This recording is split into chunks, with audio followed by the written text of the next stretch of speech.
moyo bongwanite papa nalona yo sali nzambe Alléluia amen kolona moyo bongwanite papa nalona yo sali nzambe Alléluia amen abeli maladi makolo lelo kaleki nini nzambe nanga yo batelinga yo basiliko kufa mokolo lelo kaleki na nini nzambe nanga yo pesinga ipema amen sinalingaki nabela sinalingaki nakufa yo batelinga yo kolo yesu ngai nazalaki ya kolala o ya kosila yo batelinga yo amen nazangi eloko akopesa na yo yamba seko motema na ngai elikya nanga amen ngai nazangi eloko akofuta na yo yamba seko mololo ya motema na nga tika nakumisa yo amen yesu kobetela yesu mololo Alléluia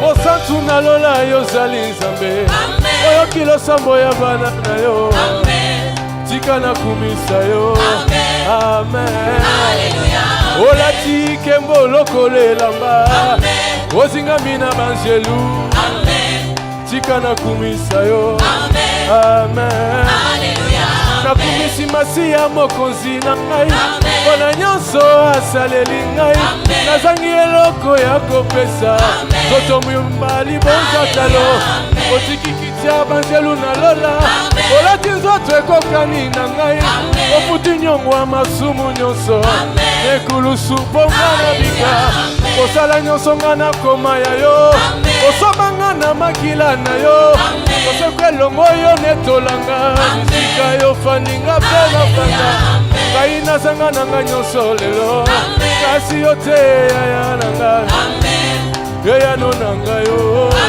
amen nazanga ta mokanda lelo yo kasi yo te esilo na nga nyonso na nga yo amen nazanga ta mosala lelo yo kasi lola te yesu na nga tika na yembela yo kolo na bomone moyoki losambo yo bongwani te papa nanga na sanzoli yo elikya nanga amen yemba il est vivant Jésus il est vivant Jésus il est vivant yemba le pain de vie c'est toi Seigneur le pain de vie oh le pain de vie c'est Jésus le pain de vie oh la main cachée c'est toi Seigneur la main cachée c'est Jésus la main cachée oh le pain de vie c'est toi Seigneur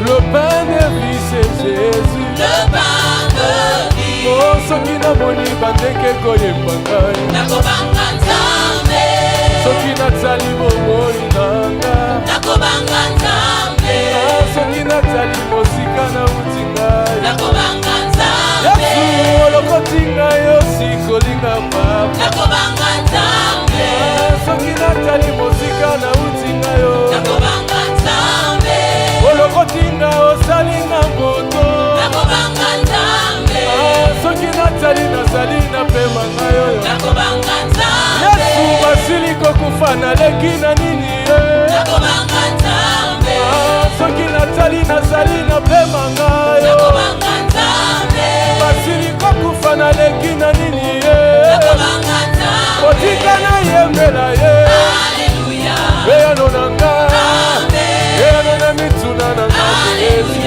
haleluya amen nabetata mulolo aza elombe yesu elombe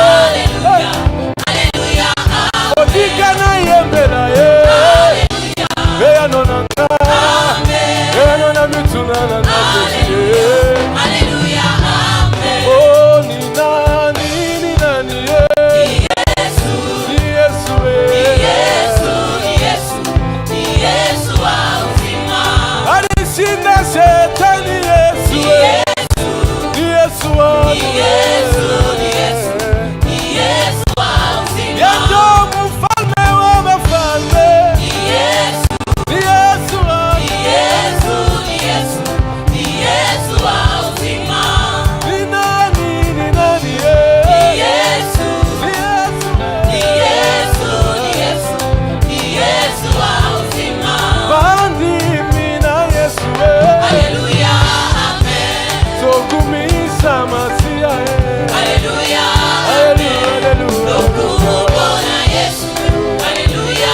Alléluia. Yesu bakakate. Alléluia. Alléluia. Kaina na biseleka. Alléluia. Nakosalela Yesu. Alléluia. Inosukananga. Yesu. Alléluia.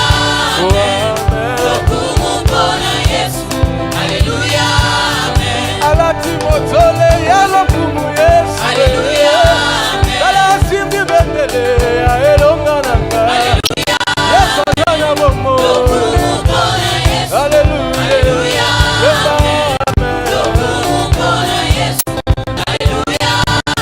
Kaina na biseleka. Nakosalela Yesu. Inosukananga.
Pasolamai, Pasolamai, come on, Abi, come on, Pasolamai, yes, Pasolamai, Pasolamai, come on, come on, Pasolamai, yes, Pasolamai, Pasolamai, Salansa.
Jésus, nous t'élèvons, Jésus, l'amour de nos vies. Jésus, Jésus. Oh, nous voulons t'exprimer combien nous t'aimons. Combien nous t'aimons, Jésus. Nous sommes là pour t'adorer, nous sommes là pour te lever. Nous sommes là pour te glorifier, Jésus. Alléluia. Je t'aime, Jésus. Oui, je t'aime, je t'aime, je t'aime, je t'aime, Jésus. Je veux exprimer mon désir, celui de ta mon roi.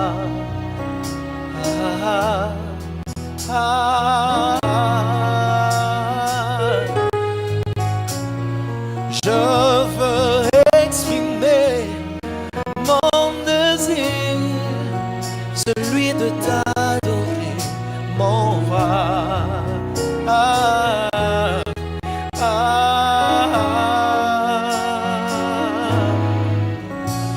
Je veux exprimer mon désir, celui de t'adorer, mon roi.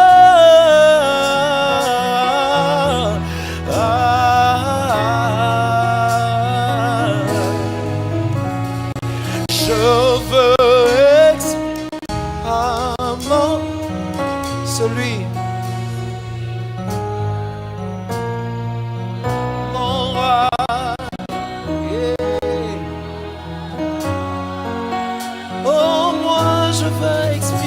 chante-le. Je veux celui de t'adorer. Oh, chante-les encore ce soir, je veux exprimer. Oh, oh, oh, oh.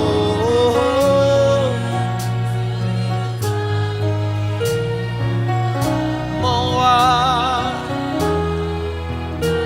Est-ce que tu as les désirs de l'adorer ce soir? Dis-le encore. Je veux exprimer, je veux exprimer celui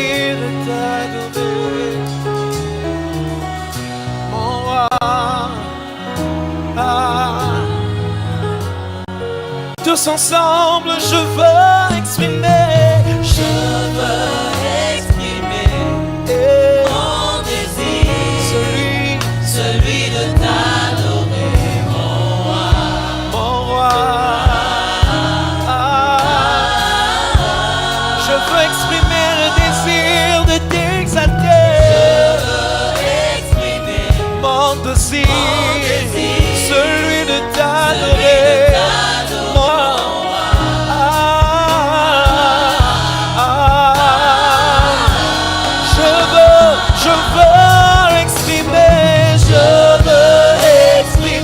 Mon désir, celui de t'adorer, oh, mon roi.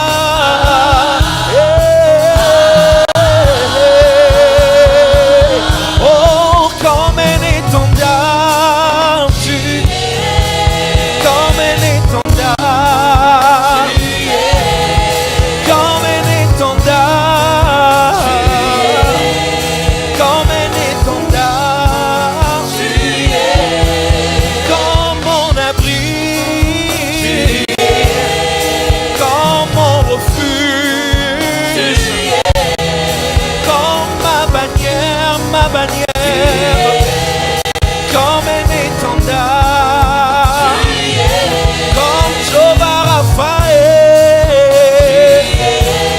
comme Jehovah Jireh, comme Jehovah Nissi, comme Jehovah Shalom.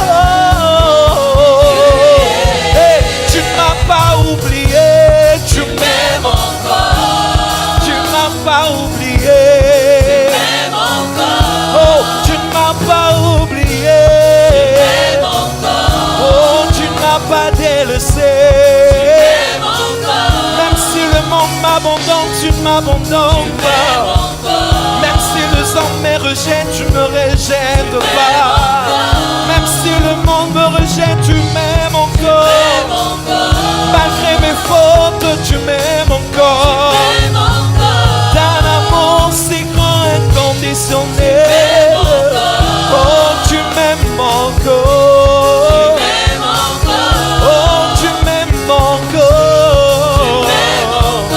Oh, tu m'aimes encore. même Oh, encore, oh, tu m'aimes encore. même encore, Tu m'aimes encore. Rabbi, Rabbi,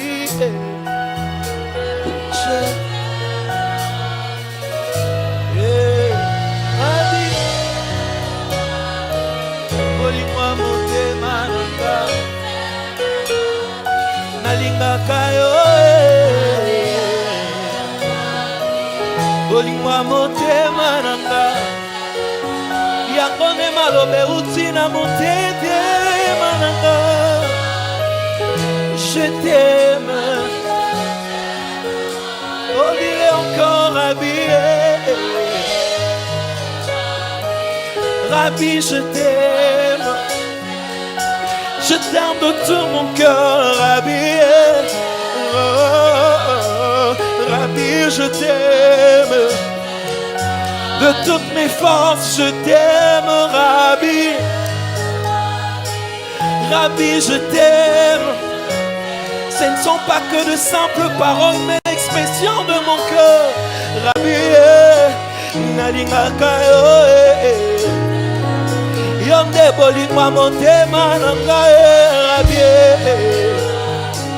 bolingo motema nanga, nalinga yo koleka nyonso, Rabbi, Rabbi, Rabbi, je t'aime. Oh, Rabbi, Rabbi, Rabbi, Rabbi, je t'aime. Yonde bolingo motema nanga, Rabbi, je t'aime de tout mon cœur, Rabbi, Rabbi, je t'aime. Je t'aime plus que tout, Rabbi, Rabbi, Rabbi, je t'aime. Est-ce que l'amour de Jésus peut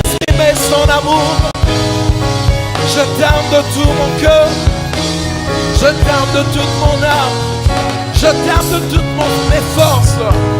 Jésus, Jésus, je t'aime. Nalinga kayo, yonde bolingwa motema nanga.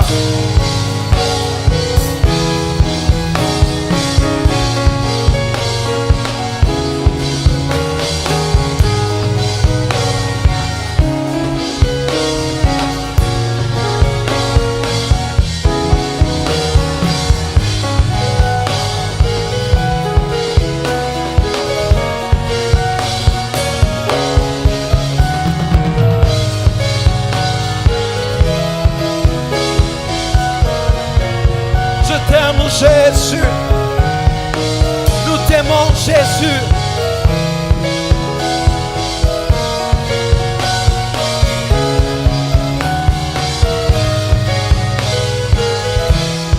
Jésus, rhabillé, rhabillé, rhabillé, Rhabillé, je t'aime, Rabbi, je t'aime, rhabillé.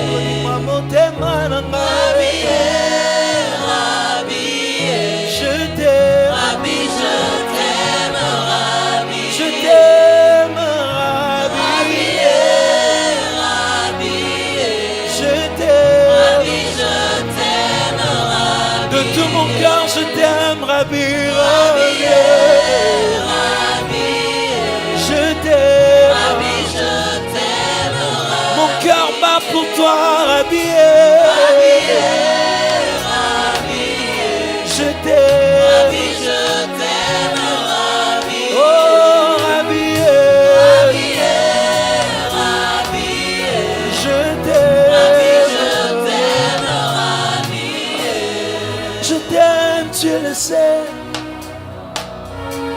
je te porte dans mon cœur, et mon cœur brillant d'amour pour toi, tu es mort, je t'aime, tu le sais, je te porte dans mon cœur, et mon cœur brillant d'amour pour toi, tu es mort,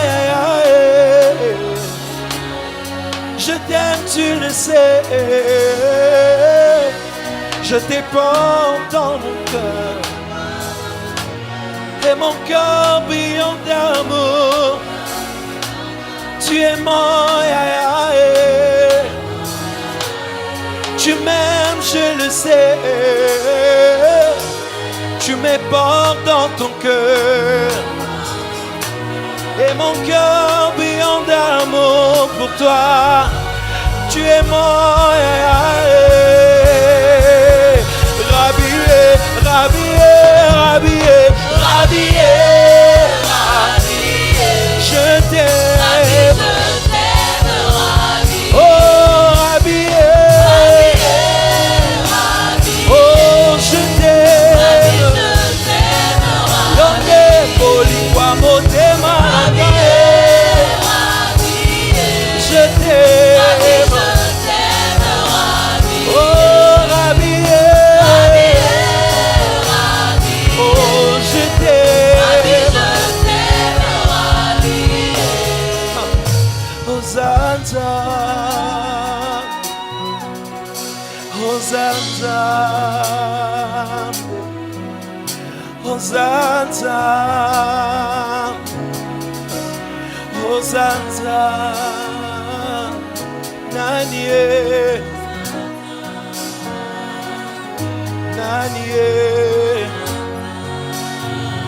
Hosanna, Nanye, Nanye,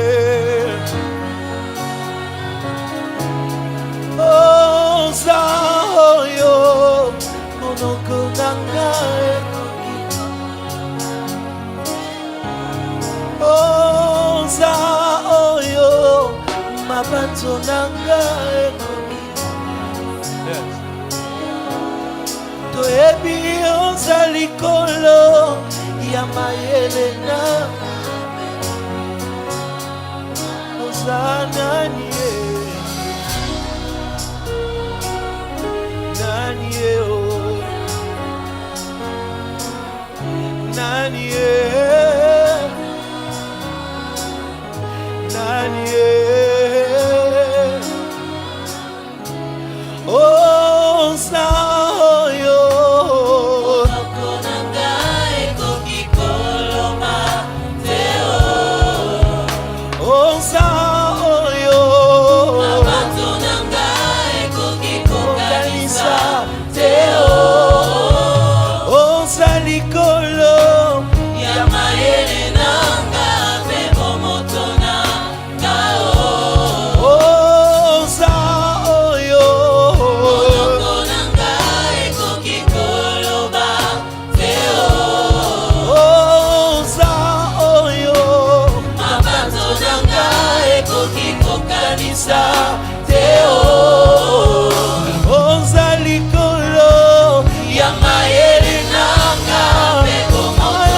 Sincèrement, nalingaka yo, Yesu nalingaka yo, nalingaka yo, yonde Sabaote, Elohim, Sabaote, Elohim, Sabaote, Elohim, yonde Sabaote, Elohim, je t'aime, mon âme te dit qu'elle t'aime, c'est toi que mon cœur aime, mon Emmanuel,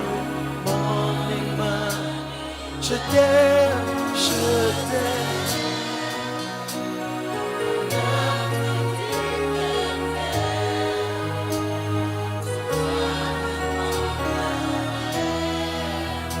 Oh mon Emmanuel, je t'aime Jésus.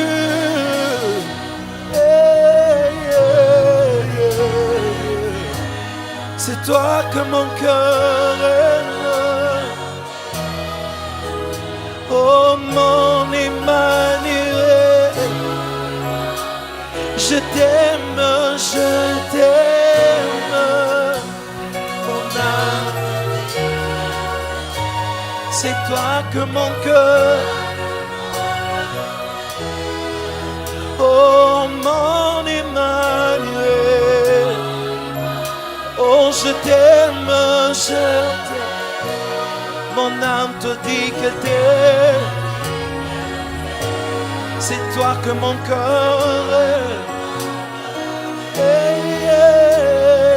mon Emmanuel, nalingaka yo, nalingaka,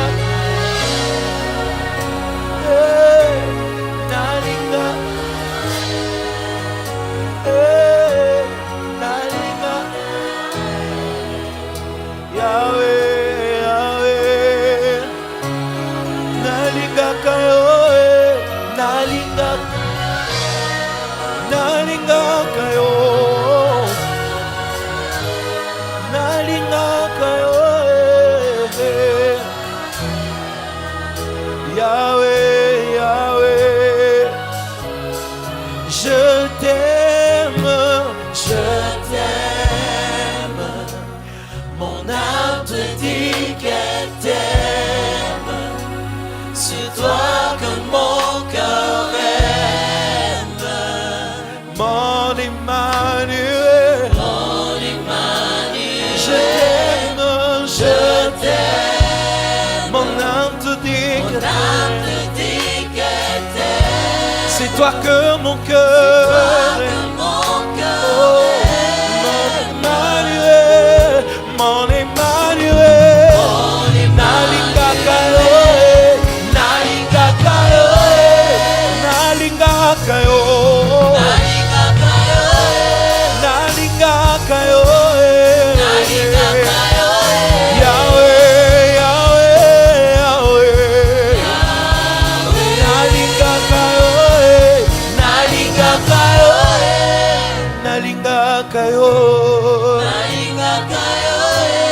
nalingaka yo, nalingaka yo, Yahweh, Yahweh,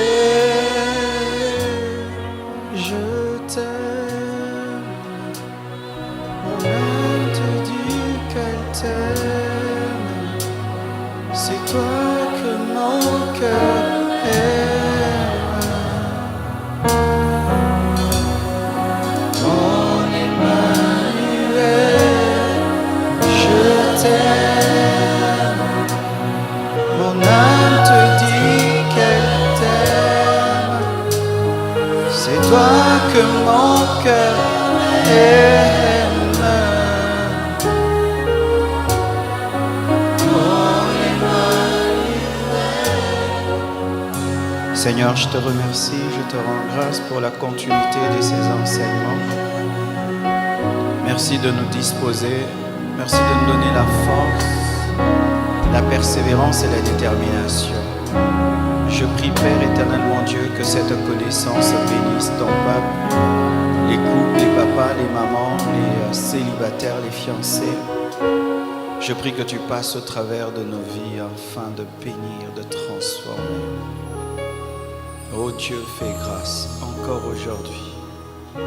Parle même à ceux qui sont au loin au travers de l'Internet. Que les vies soient bouleversées, que les vies soient transformées. Et dans notre faiblesse, manifeste ta puissance. Au nom de Jésus-Christ, j'ai ainsi prié. Amen. Amen. Nous acclamons Jésus. Amen. Je vous salue tous au nom de Jésus. Je demande à ceux qui sont de l'autre côté de remplir la première partie du temple. S'il vous plaît, soyons disciplinés dans l'église. On ne s'assied pas où on veut à l'église. On s'assied sur la chaise qui est donnée. Et comme ça, les autres qui viendront pourront s'asseoir derrière. S'il vous plaît, approchez-vous.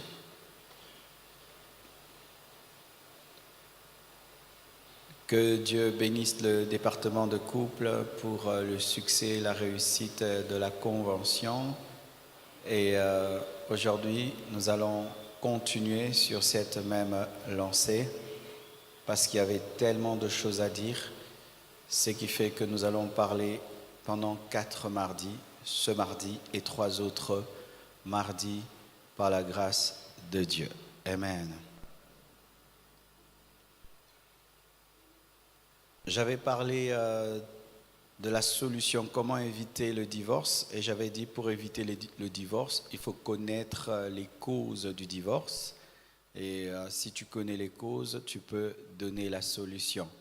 Ainsi, la première cause du divorce était l'adultère dont j'ai parlé, et j'avais parlé également de 37 causes de l'adultère. Et aujourd'hui, je vais parler d'autres causes du divorce et à chaque étape, donner une sagesse divine pour éviter.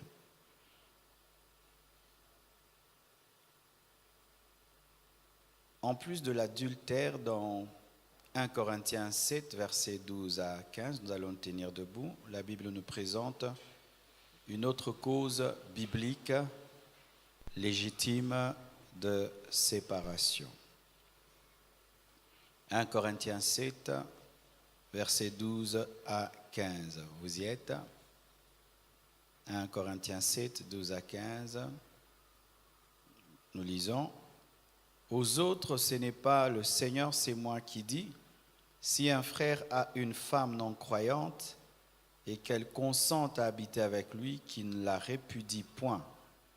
Et si une femme a un mari non croyant et qu'il consente à habiter avec elle, qu'elle ne répudie point son mari.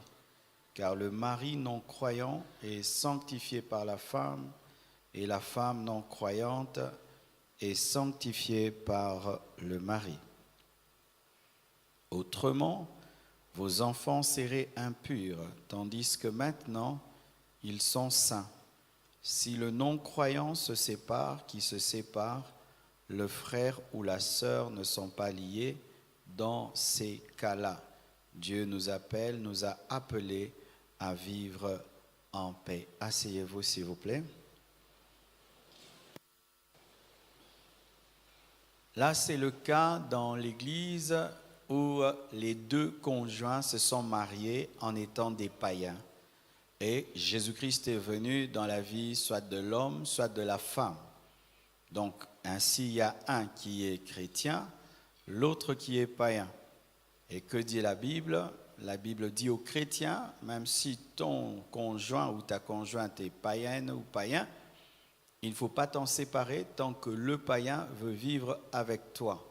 Mais s'il s'avère que le païen ne veut pas vivre avec un chrétien ou une chrétienne et s'en va, la Bible, en plus de l'adultère, dit aux chrétiens qu'il est libre de se remarier parce que Dieu nous a appelés à vivre en paix. Donc en plus de l'adultère qui permet le divorce dans la parole de Dieu, l'adultère de l'homme ou de la femme, il y a aussi le départ de l'inconverti. Ce n'est pas le converti qui doit partir.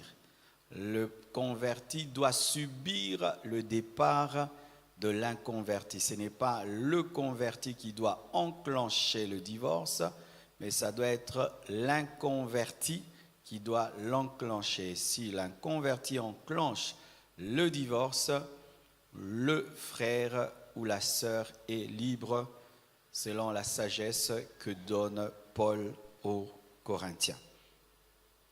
Et en faisant une étude sociologique, parce que le mariage se vit dans la société, j'ai trouvé 30 causes majeures de divorce.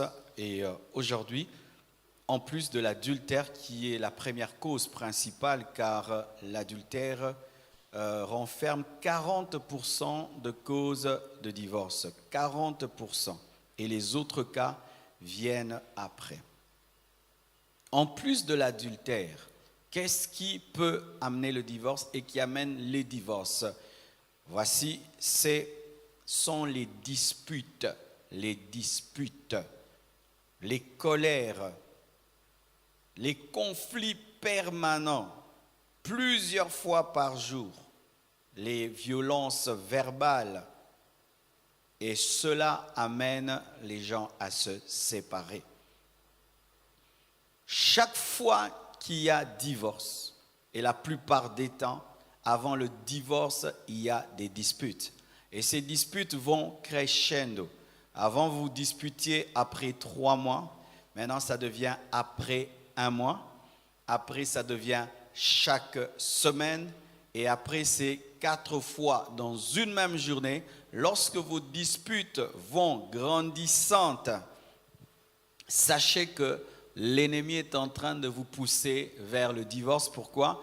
Parce qu'on n'est pas heureux ou heureuse avec un conjoint avec lequel on ne sait pas dialoguer, parce que les disputes détruisent le dialogue. On ne sait pas à la fois dialoguer et disputer. Alors réglez à temps vos disputes, parce que Satan règne dans les disputes, la chair règne dans les disputes, parce que la plupart des temps, lorsqu'il y a dispute, il y a un problème de maîtrise de soi, de plénitude du Saint-Esprit, de sagesse, de capacité de répondre avec douceur et sagesse. Il y a un problème de colère et de fois de haine.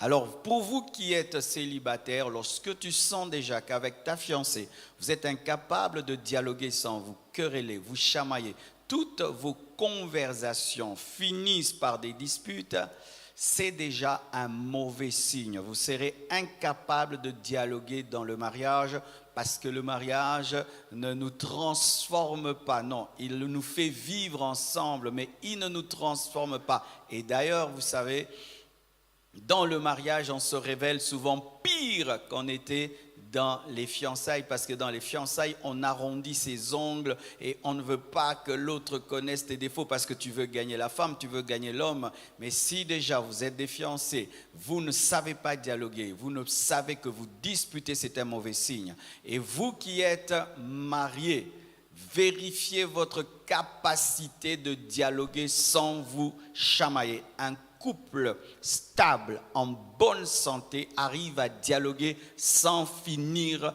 par se disputer.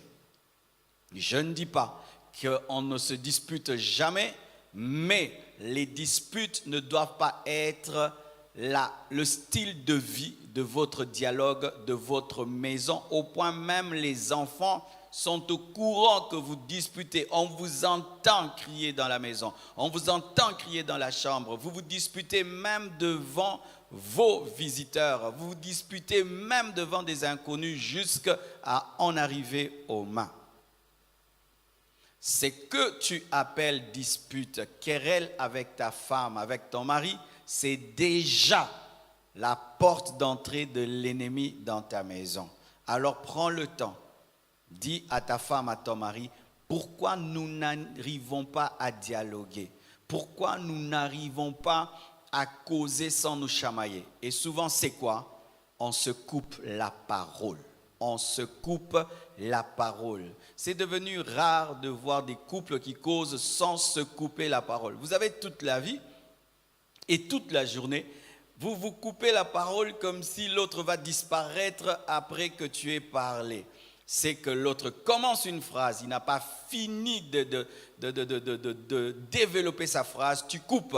Et quand on se coupe la parole, qu'est-ce qui arrive? Le ton de la voix commence à monter, on va dans les aigus, et puis des paroles méchantes sortent. Quand ta femme te parle, écoute-la. Quand ton mari te parle, écoute-le. Même si tu as des choses qui bouillonnent dans ton cœur, discipline-toi d'écouter jusqu'à la fin. Et si on t'a écouté, donne aussi à l'autre le temps de parler. Parce que le couple ne se vit qu'à deux. Mais si dans un couple, c'est la femme qui parle, l'homme ne parle pas, ou l'homme parle, la femme ne parle pas, les personnes qui ne parlent pas subissent le couple et souvent peuvent s'en aller pour avoir quelqu'un qui écoute, car on ne se marie pas que pour le plaisir, on se marie aussi pour avoir quelqu'un qui écoute, avoir une oreille. Amen. Donc, vous comprendrez, mes frères et sœurs, que l'art de dialoguer est très important dans le mariage. Mais remarquez, nous ne développons plus cet art, de dialoguer à cause de la télé, à cause du téléphone. Déjà, ton couple est malade. Vous n'arrivez pas à causer, vous vous disputez, mais vous êtes tout le temps au téléphone. Quand est-ce que vous allez régler ce problème de dialogue? Parce que quand tu passes 2 heures, 3 heures derrière ton téléphone, alors que ta femme a besoin de te parler, ton mari a besoin de te parler, vous n'avez pas réglé le problème. Même s'il y a un silence, c'est parce que vous êtes concentré à regarder vos téléphones, mais le problème subsiste. Éviter le problème n'est pas résoudre le problème. Alléluia. Vos téléphones de côté. Asseyez-vous et testez votre capacité de dialoguer. Alléluia. Les disputes.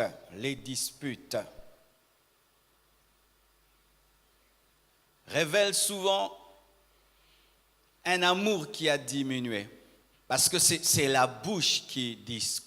C'est la bouche qui se querelle. Mais c'est cette même bouche qui a dit je t'aime. C'est cette même bouche qui a dit je vais te chérir. C'est cette même bouche qui a dit je serai fidèle, je serai soumise. Cette même bouche qui parlait avec douceur dans les fiançailles. Cette même bouche qui parlait avec amour dans les fiançailles. C'est la même bouche qui tombe dans les disputes et donc le cœur n'est plus rempli d'amour parce que c'est de l'abondance du cœur que la bouche parle. Lorsque le cœur est rempli, il y a des compliments, il y a des paroles douces, il y a des paroles maîtrisées, il y a des paroles mesurées lorsque le cœur est rempli d'amour. Mais quand l'amour diminue dans les cœurs, c'est alors que les insultes sortent, les querelles, les disputes, l'incapacité de parler avec bienveillance.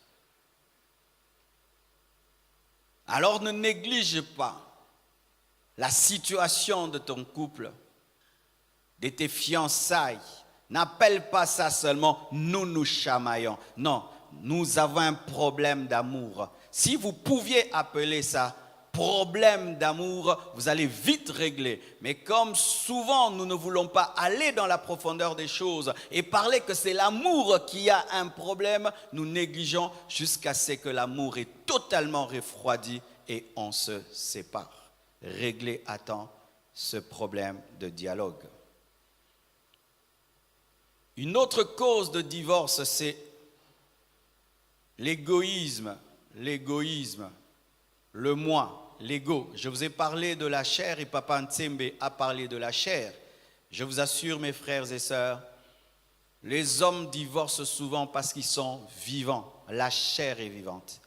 Un jour, alors que je méditais sur le mariage, le Seigneur m'a dit, Marcelo, tu sais que même les païens sont des fois plus sages que vous, plus intelligents que vous dans le domaine de mariage. Et lorsque je méditais sur les divorces des serviteurs de Dieu, comme un homme de Dieu peut divorcer, il n'a que faire de son témoignage, il n'a que faire des âmes qui vont abandonner Dieu, il n'a que faire du témoignage du corps du Christ. Et puis Dieu m'a dit, c'est parce que vous êtes vivants. Vous êtes tellement vivants. Votre bonheur est tellement important pour vous que pour ton petit bonheur, tu es prêt à sacrifier un ministère, sacrifier des âmes, sacrifier des enfants.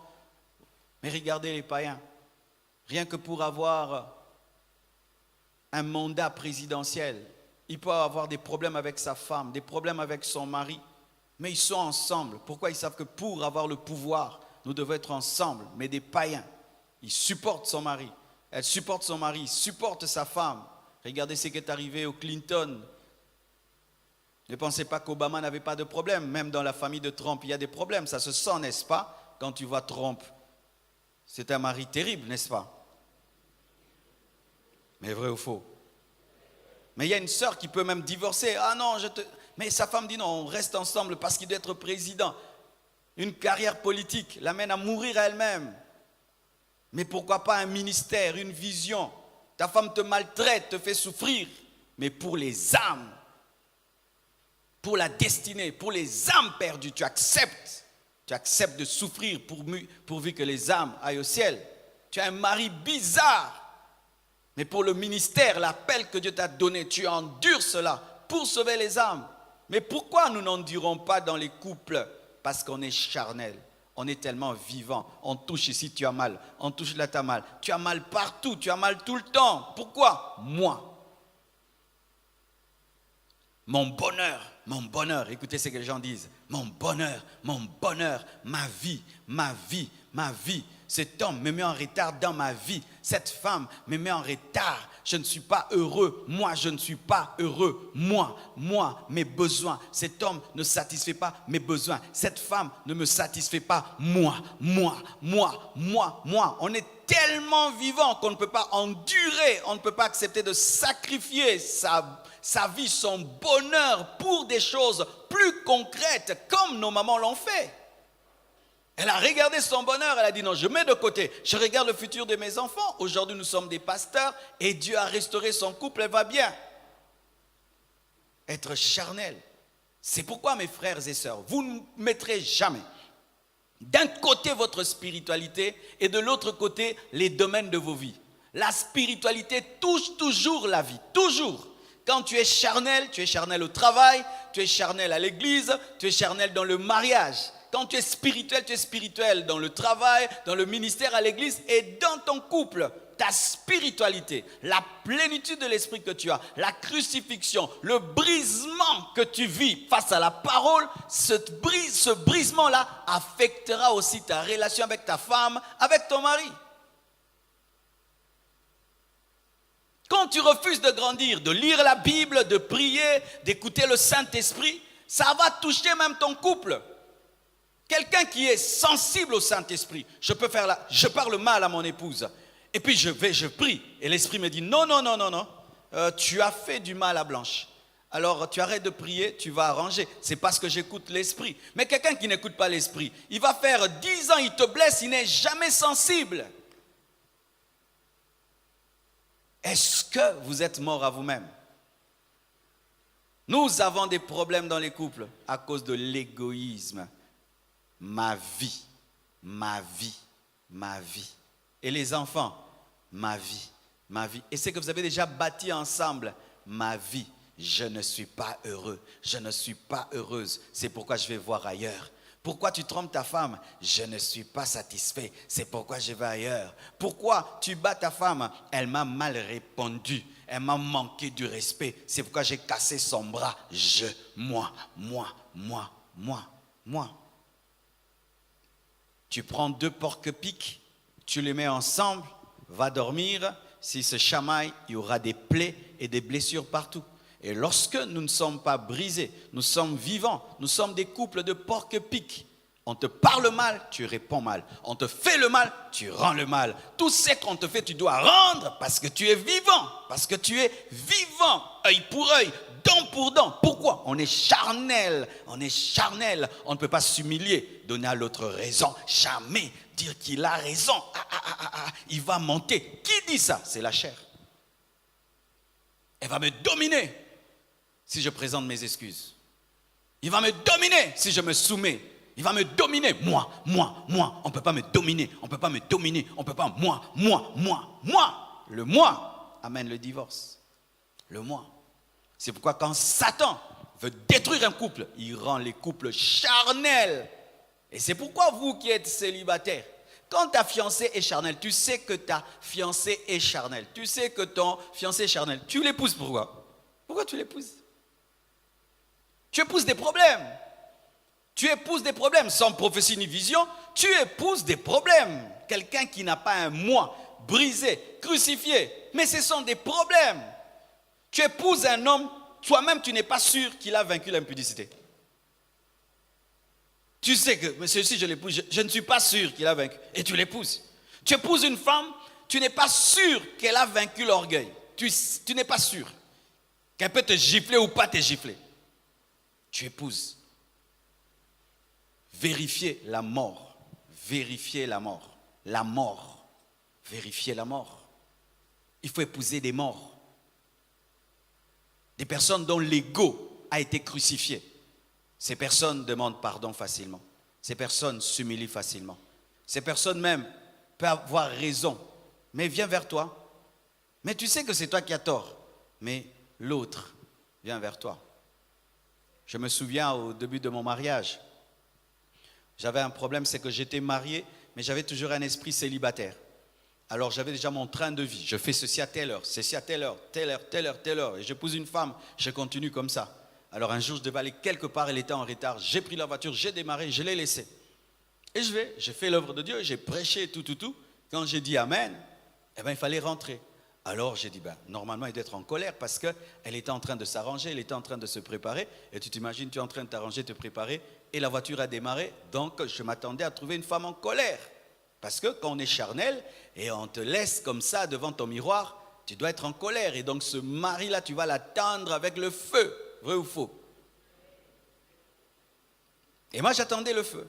Alors, j'entre dans la parcelle et tout. Et déjà, je me prépare à une discussion. Qu'elle va dire, pourquoi tu m'as laissé? Il fallait attendre un peu plus. Et moi, j'allais argumenter, mais tu connaissais déjà que telle heure je devais aller, je dois être à temps, je ne peux pas être en retard. J'avais déjà préparé mon argumentation, me préparant à ce qu'elle soit charnelle. Et j'arrive là avec déjà l'attitude de la boxe. Il n'y avait pas match. Sonia, quelle honte. Elle me reçoit bien. Oh, calmement, elle me donne la nourriture, elle me reçoit bien. Ah, j'ai dit, où est les feux? Et puis moi, j'introduis. J'ai dit, tu n'es pas fâché? Elle dit, non. Oh, mais je t'ai laissé, non? Elle dit, oui, tu as raison. J'étais en retard et tu devais être à temps à ton rendez-vous. C'est ma faute. Eh, Bettina Pesa est percute.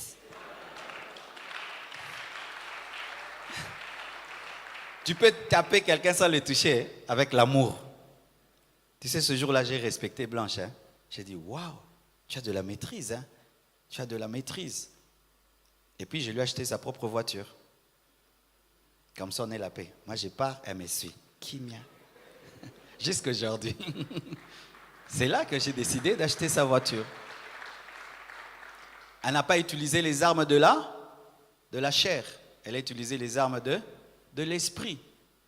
Et moi, c'est l'une des choses que j'ai attendues quand j'ai rencontré Blanche. Blanche, je l'ai épousée 5 ans après l'avoir rencontrée. 5 années. J'ai cherché qu'une chose, voir si elle était morte. Le jour que j'ai senti qu'elle était morte, j'ai trouvé que c'était elle. C'était quoi? Je la rencontrais avant. Elle était très belle. Elle était sûre qu'elle était belle. Vivante. Mais après 5 ans, elle était belle, mais n'était plus dans sa beauté. J'ai trouvé, c'est bon. Parce qu'une femme très belle qui est consciente qu'elle est belle, elle voudra tout le temps que tu l'adores. Alekabo est belle, Azongabo est belle. Et moi, je dois adorer Jésus et te dire aussi que tu es belle. Mais le centre de ma vie, ça doit rester Christ. Je ne voulais pas épouser une femme qui voudrait devenir le centre de ma vie parce que Jésus était déjà au centre. Et quand j'ai vu qu'elle est morte, elle pouvait venir dans ma vie parce que je savais qu'elle allait rester dans les périphéries. Laisser Jésus au centre. Ah oui? Tu épouses une femme, elle veut que tu l'adores tout le temps. Non, c'est un problème spirituel.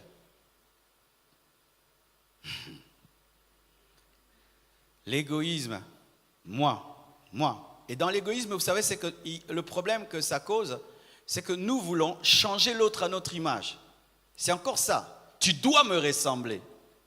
Tu vois, la femme veut changer l'homme à son image. L'homme veut changer la femme à son image. Je n'ai pas fait tes études. Nous n'avons pas la même éducation. Nous n'avons pas les mêmes gènes. Nous n'avons pas les mêmes hormones. Tu es femme, je suis homme, tu es femme. Alors tu veux une femme qui veut que son mari la ressemble. Déjà, toi, tu es une femme. Comment tu veux que je te ressemble?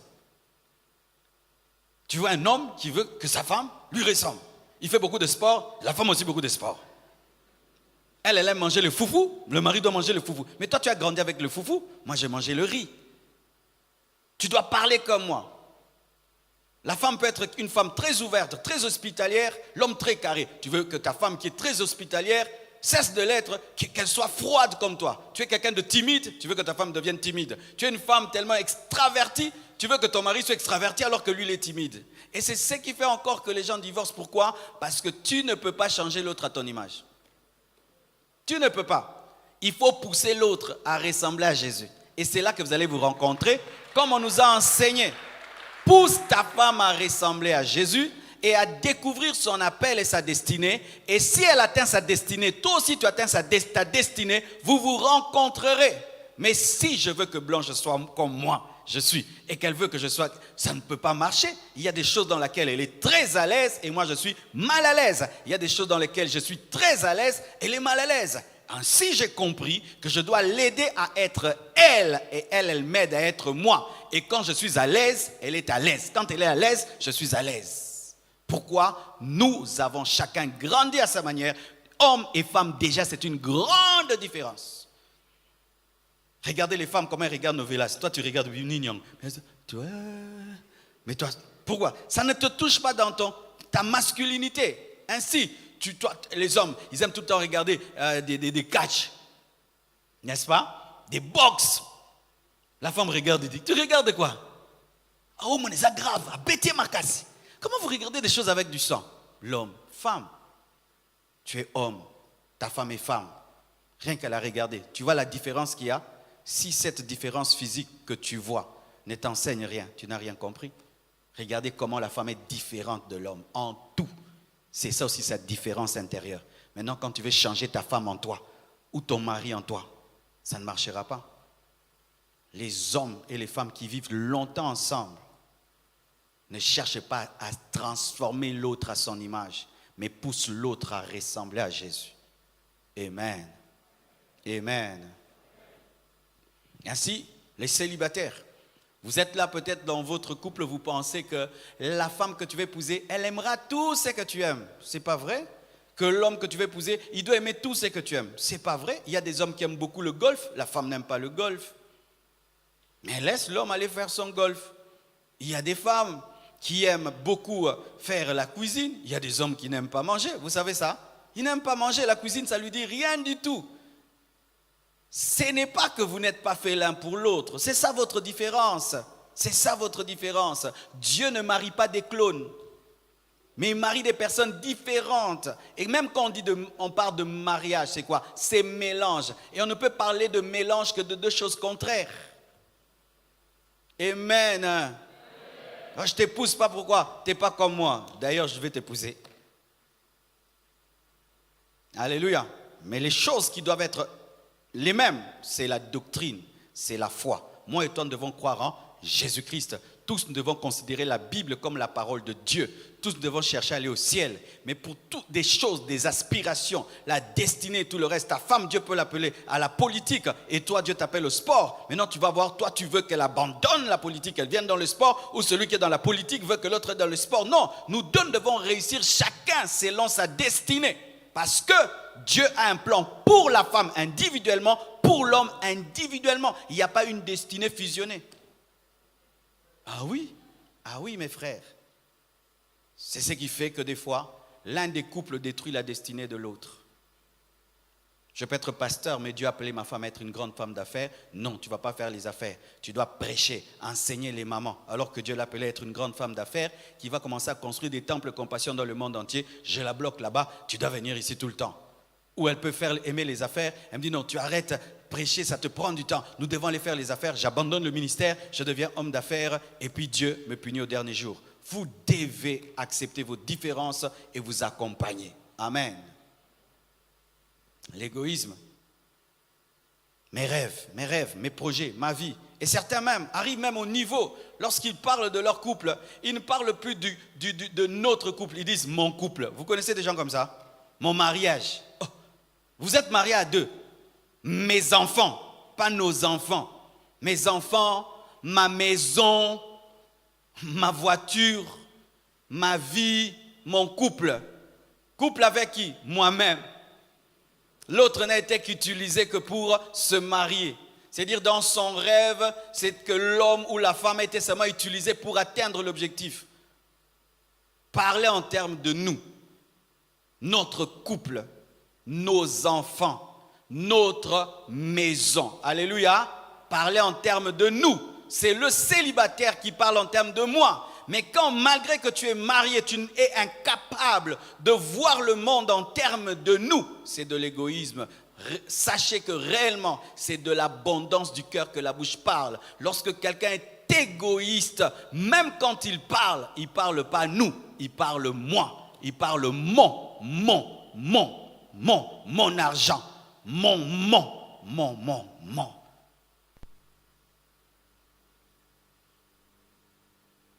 Là où règne l'égoïsme, vient toujours la séparation. Parce que lorsqu'il y a deux moi qui sont mis l'un face à l'autre, cette guerre des moi amène la séparation. parce qu'aucun n'accepte de mourir pour faire place à l'autre. C'est ainsi que les gens se séparent. L'égoïsme. L'égoïsme. Quatrièmement, l'argent. L'argent n'est pas le diable, mais l'amour de l'argent, c'est la racine de tous les maux. Certains couples ont des problèmes seulement à cause de l'argent. Et je ne sais pas où vous en êtes avec l'argent. Mais sachez que négliger la gestion de l'argent, la place de l'argent dans le couple peut vous séparer. Cela se passe de plusieurs manières. Certains, c'est lorsque l'homme a l'argent qui finissent par se séparer. Tant que l'homme est pauvre, il est fidèle et il n'a qu'une femme. Mais si Dieu commence à le bénir, à lui donner des moyens, alors il commence à voir ailleurs, parce que l'argent n'est pas que l'argent. L'argent, c'est un pouvoir. C'est le pouvoir de faire. L'argent te permet d'avoir des femmes que tu ne peux pas avoir. L'argent te permet d'aller dans certains milieux. L'argent te permet de louer des chambres. L'argent te permet d'acheter des voitures. L'argent te permet d'acheter des maisons aux copines. L'argent rend séduisant. L'argent donne le pouvoir. Est-ce que vous avez déjà vu un homme très riche, on dit il est vilain?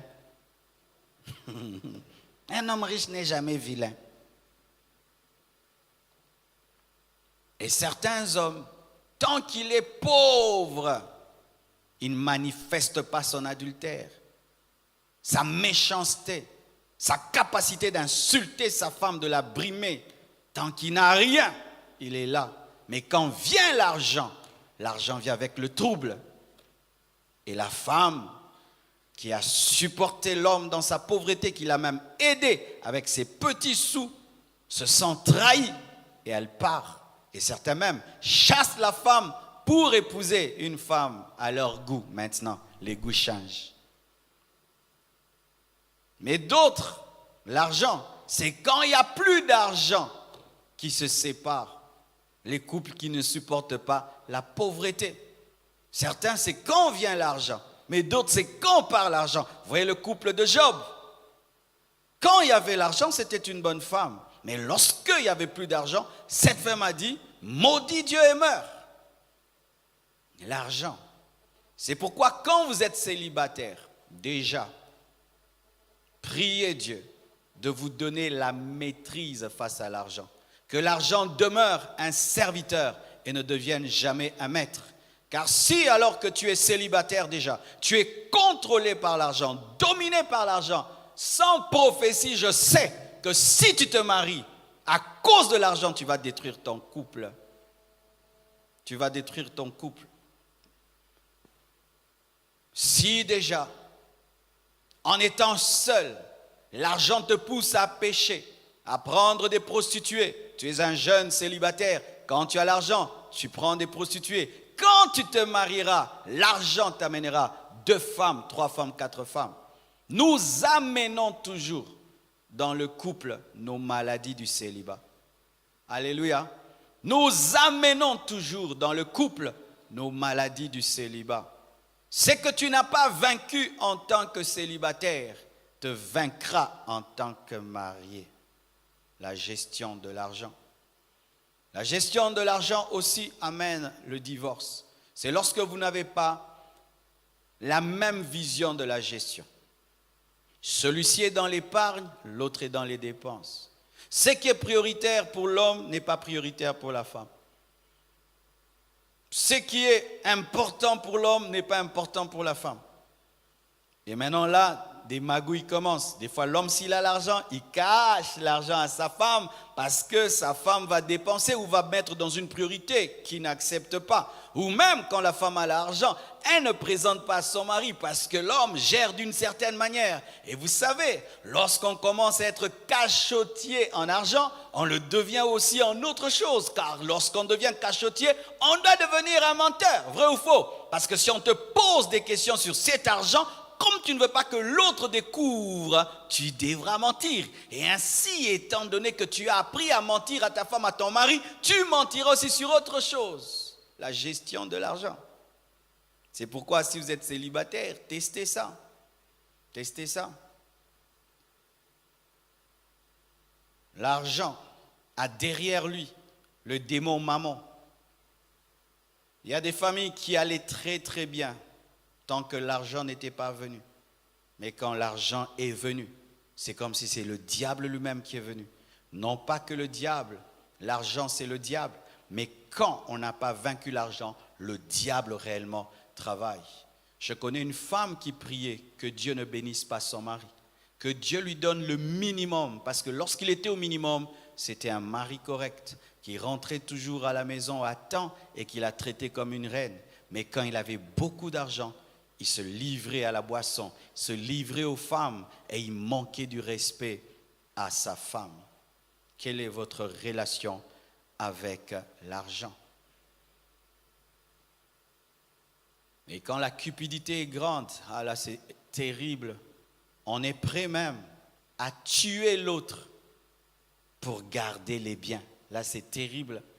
Quand la cupidité est grande, on est prêt à divorcer seulement pour qu'on ait une partie de l'argent. Ce sont les problèmes que les milliardaires ont. Des divorces qui coûtent des milliards de dollars, où la femme vient cherchant un divorce parce que le divorce devient un business. C'est pourquoi mon frère, si Dieu te donne beaucoup de moyens et tu n'es pas encore marié, fais bien le choix. Fais le choix d'une femme qui t'aime et qui n'aime pas ta poche. Je vois certains célibataires, il a déjà des moyens et il montre ses moyens. Tu montres à tout le monde que tu es riche. Tu montres à tout le monde que tu touches beaucoup d'argent. Tu es en train d'attirer vers toi des personnes qui viendront pour l'argent. Et quand une femme vient pour l'argent, elle ne t'aimera pas. Elle te donnera ce que tu veux pourvu qu'elle ait de l'argent. Soyez discrets. Alléluia. Lorsqu'on est fiancé et on éblouit la fiancée de beaucoup de cadeaux, des grandes sommes, souvent le jugement est biaisé. Tu ne sais pas si elle t'aime toi, si elle aime ton argent. C'est pourquoi certains même se font passer pour des pauvres pour tester l'autre. Je ne sais pas si c'est un mensonge ou pas, mais je crois que c'est un mensonge. Mais il faudrait être seulement discret. Alléluia. Tu es fiancé à une femme, tu gagnes par mois 20 000 $. Et puis tu dis, ah, moi je gagne 20 000, mais tu lui cherches des problèmes. C'est difficile de dire non. En ces temps-ci, il y a un jeune qui gagne 20 000 $. Ainsi, ton oui ne sera pas un vrai oui. Il y a déjà, vous avez déjà suivi le film Un prince à New York, hein? Ça parle de cette situation-là, où tu sais que tu es tellement riche et tu n'es pas sûr qu'on t'aimera toi. Cher papa, lorsque tu deviens riche et tu as de l'argent, et que tu veux te séparer de cette femme, rentre un peu en arrière et va revoir votre photo de mariage. Et rentre un peu en arrière et vois ces promesses que tu avais faites. Et rentre un peu en arrière et vois aussi le sacrifice de cette femme qu'elle a eu à accepter de croire en toi que tu serais un grand homme. Les personnes qui ont une mémoire courte, souvent, tombent dans la déloyauté. Et Dieu frappe à cause de cela. Chaque fois que tu feras pleurer la femme de ta jeunesse, celle qui a cru en toi dans les temps de ta pauvreté, et maintenant que tu deviens un grand homme, qu'elle doit maintenant se reposer et se réjouir aussi, c'est quand maintenant tu t'en sépares pour aller donner à qui? À une fille qui n'a pas souffert, à une fille qui ne s'est pas battue. C'est elle qui maintenant vient prendre la crème, prendre le lait, prendre le résultat des labeurs. Ne le faites pas. Et si vous êtes en train de le faire, ce téléphone qui me dérange, il faut le couper. Et si vous êtes en train de le faire, il faut vous repentir. Car même si ta femme ne te maudit pas, Dieu t'a maudit. Dieu maudit les ingrats. Dieu maudit les déloyaux. Dieu maudit les ingrats. Souvent, les hommes ont peur du pasteur. Si le pasteur me maudit, mais la femme de ta jeunesse, elle peut maudire ta vie. Elle peut maudire ta vie. Regardez Blanche, elle a cru en moi. Vous savez, quand j'ai rencontré Blanche, j'habitais une maison qui n'avait qu'un beau salon. Mais quand il pleuvait dans ce salon, l'eau entrait. J'avais une cuisine terrible. C'est-à-dire que quand tu cuisines dedans, ce sont seulement les mains qui entrent et le corps reste. Ah oui? J'avais une toilette terrible, bizarre, comme on croirait la toilette d'une prison. Et c'était déjà une très très belle femme. Des hommes très riches voulaient l'épouser. Elle a dit, moi je veux seulement ce pasteur. Même sa famille lui a dit, toi tu veux ce pasteur, tu vas manger quoi? Le jour que je suis allé donner la dot, on me pose la question à Blanche. Tozoa. Vous imaginez ça? Ses amis se sont moqués d'elle. Tu veux épouser un pasteur, un pasteur. Et en ce temps-là, vraiment, il fallait voir les situations. Elle a cru en moi. Quand il fallait préparer le mariage, j'ai vu comment elle se battait. Je n'avais même pas beaucoup d'argent pour faire une grande fête. On a fait la fête là où il y avait 5 paillotes, c'est tout. Et je l'ai logée en face de l'Inter. Pas l'Inter, mais en face. Quand même, elle voyait l'Inter en face. Et je la nourrissais de pizza la nuit, pizza. Elle a cru en moi. Aujourd'hui, l'église grandit. Je vais chercher quoi? Si seulement elle pleure, Dieu me maudit. Dieu me maudit à l'instant même. Il me maudit. Et il y a des hommes qui sont maudits à cause de ça. L'argent. C'est pourquoi, si tu sens que tu ne peux pas gérer des grandes sommes, prie Dieu qui ne te les donne jamais. Amen, hein? Dis papa, ça m'a été. Na kende lola, mo bola papa, na boy ba problème. Oui, mais quelqu'un fait cette prière-là, non? C'est qui? Osée, hein? Hein? Osée? Amos, hein? Non. Il y a quelqu'un qui a fait cette prière. J'ai oublié, c'est un des prophètes mineurs. Il a dit, ne me donne pas beaucoup, ne me donne pas peu. Si tu me donnes beaucoup, je risque de t'abandonner. Si tu me donnes peu, je risque de t'insulter. Donne-moi ce qui me convient. Et si tu sens ça, et si même tu sens que ton mari ne supporte pas l'argent, prie que Dieu fasse qu'il n'ait jamais de promotion. Comme ça, il va au ciel, en payant seulement l'eau et l'électricité et les loyers. Ah oui. Aussi une autre cause, peut-être que vous allez trouver bizarre, les enfants. Les enfants amènent le divorce. Les enfants peuvent amener le divorce. Quand les préférences. Maman aime tel enfant, maman aime l'autre. Et vous commencez à vous chamailler autour de ces deux enfants. Toi ton enfant et toi ton enfant. Et souvent dans les familles récomposées, celui-ci vient avec ses enfants et l'autre vient avec les siens. Et il y a des préférences, et des disputes, et des fois même la nervosité. Parce que vous devez savoir qu'un enfant rend très nerveux. Hein. C'est parmi les baptêmes que moi j'ai eu quand je me suis marié. C'est pourquoi moi j'ai clôturé. Hein. 3 enfants, ça me suffit. Les autres que Dieu donne. Un enfant, il pleure seulement quand vous devez dormir. Et quand il pleure, ce sont des décibels. Je vous assure, on croirait le réacteur d'un avion. Tu as des maux de tête comme pas possible. Il réclame l'attention comme pas possible. Et beaucoup de couples, c'est là que la destruction est venue. Un enfant est venu, un étranger entre dans votre harmonie et vous ne savez pas le gérer. Et après même quand l'enfant grandit, votre couple est détruit parce que pendant que l'enfant était tout petit, vous n'avez pas su gérer sa présence. Tu vois, lorsqu'un bateau, une pirogue est en train de voguer sur l'eau, elle est stable. Mais si vous ajoutez un sac, elle bouge. Et pareil aussi pour le couple. Lorsque vous êtes à 2, c'est stable. Mais quand l'enfant vient, il bouge le couple. Et certains, ça bouge jusqu'à se renverser. Pourquoi? Parce que l'enfant, il prend le temps que vous devez vous donner à l'un et l'autre. Il y a des couples qui ont perdu leur sexualité depuis que l'enfant est venu. Parce que l'enfant dort, certains, nous, les Blancs, quand même l'enfant naît, on le met dans sa chambre, même si c'est un bébé. Mais nous, les Africains, l'enfant dort entre les parents. Vraiment, hein? Vraiment. Et ce sont les mamans souvent qui aiment mettre là l'enfant. Les papas, jamais ils réclament de telles choses. C'est moi les mamans, là.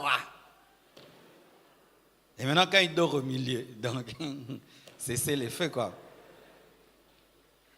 Et il dort là. Et vous savez, certains enfants, ils dorment tellement là que même jusqu'à 10 ans, ils continuent à dormir là. Ah oui, une fois, je vais quelque part, je vois un grand garçon de 10 ans, on lui donnait le lait. le lait maternel. Et il pleure pour l'avoir. Donc ça fait qu'il est tellement présent parce qu'il y a des enfants qui réclament tellement l'attention des parents, de sorte que soit l'homme, soit la femme, celui qui va beaucoup aimer l'enfant, va oublier son mari, oublier sa femme, et ça refroidit. Et pire, si ce sont des jumeaux ou des triplés, aïe, aïe, aïe. Et ça tombe, vous êtes pauvre, vous n'avez pas assez de moyens pour qu'on vous aide et la famille ne vous aide pas. Alors ça, c'est terrible. Si vous n'êtes pas fort, la présence des enfants peut détruire le couple. C'est pourquoi planifier les naissances. Amen. Planifier les naissances. Même si on est chrétien, on peut planifier les naissances. Moi, je crois en la planification des naissances. Alléluia. Ma dernière fille, elle a 8 ans. Ce n'est pas seulement Dieu. Moi aussi, j'ai voulu. Moi aussi, moi et Dieu, nous avons décidé. 8 ans, je n'ai pas d'enfant. C'est voulu. Ne priez pas pour moi. Oh Nzambe, pasteur Azaka banamisa tubaksele msuste ngamoronde na lingiti. Vous priez au Dieu, on vous ajoute des enfants au pasteur, il n'en a que 3. Peut-être qu'il cherche un 4e. Non, je n'en cherchais pas. C'est pourquoi je n'ai que 3. Si je cherchais, j'allais déjà en avoir. C'est planifié. Je suis spirituel, mais j'ai planifié les naissances. Ah, bando kansake zala kinzambe mutapa pesa suste. A pesa nzamba pesa. Yo géré ko pesa. Vous êtes dans la doctrine là de Dieu donne. Même les fous là, Dieu donne. Les gens violés, Dieu donne. Hein? Quand on viole une femme, elle est enceinte, Dieu a donné là-bas aussi. Vous connaissez des folles qui ont des bébés, non? Dieu donne encore là-bas.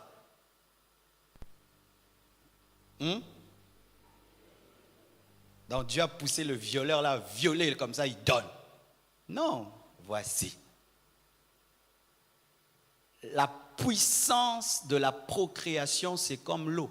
Dieu nous donne de l'eau, mais nous canalisons l'eau, ça fait des barrages électriques et ça nous donne l'électricité. Dieu a donné à l'homme la puissance de procréer, mais il faut canaliser cette puissance. Sinon, l'eau va dans tous les sens et ça détruit la terre au lieu de donner l'électricité.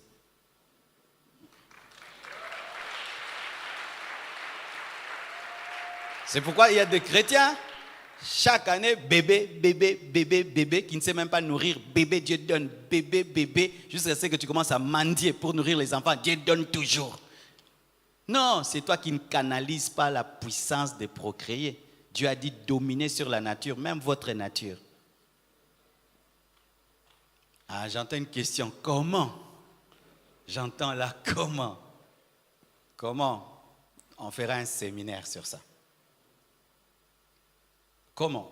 Je crois en la contraception, mais je suis contre la mauvaise contraception.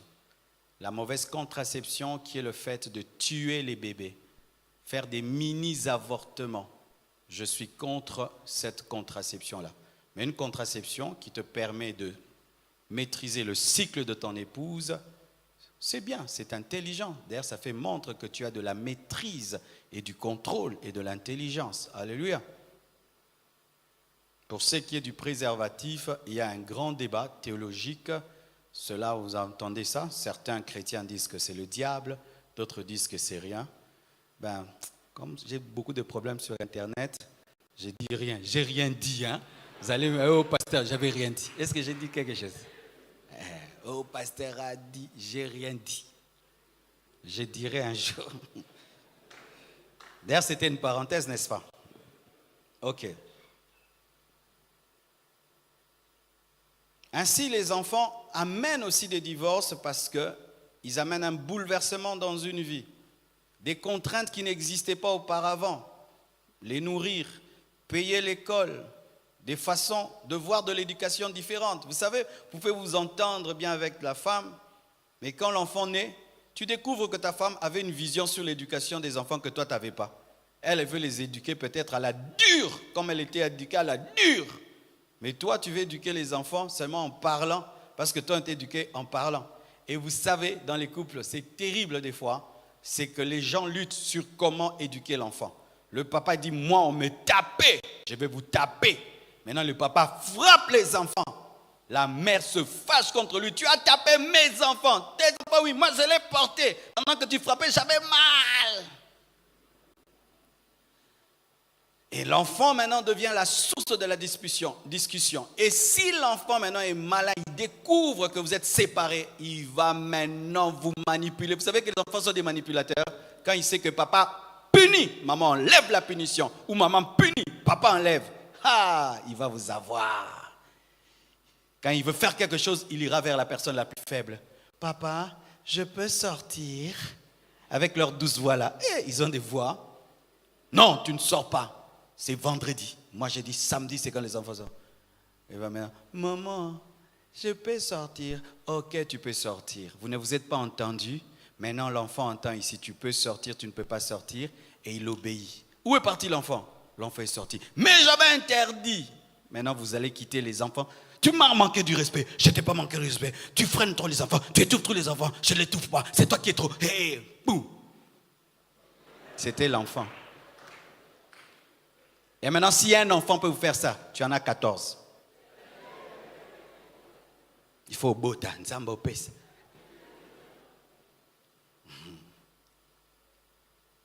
Les enfants peuvent séparer.